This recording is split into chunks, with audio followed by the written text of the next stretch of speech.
Marjol Animation.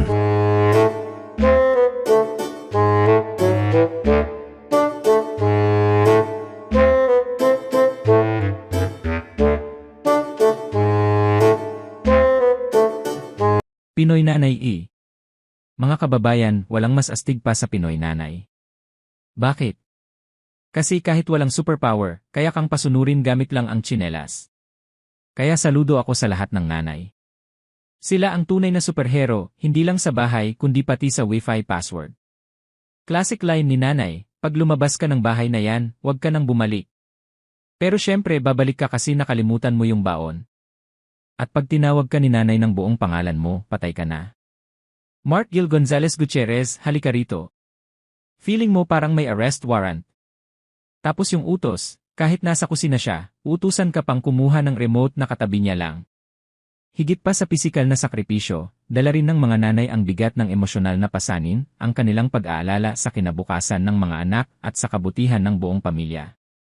Sila ang takbuhan sa oras ng problema, at kahit sila mismo ay pagod at may iniisip, kaya pa rin nilang magbigay ng lakas ng loob. Ang pagmamahal ng isang ina ay hindi nasusukat sa material na bagay, kundi sa mga tahimik na pagsasakripisyong hindi na binabanggit, dahil para sa kanila, sapat nang makita ang mga anak na masaya at maayos ang buhay. Ako yung batang hindi natatakot sa multo, pero takot na takot kay nanay.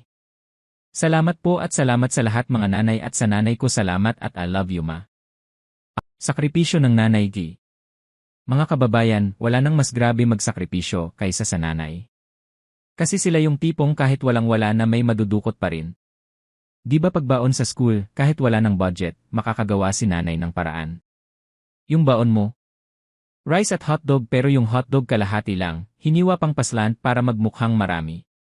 Pag may ulam na fried chicken, automatic, para sa'yo yung hita, para kay tatay yung pakpak tapos para kay nanay. Yung lig. Ilang nutrients ba meron sa lig? Vitamin bonds? At pag may bisita, kahit gutom na si nanay, siya pa ang huling kakain.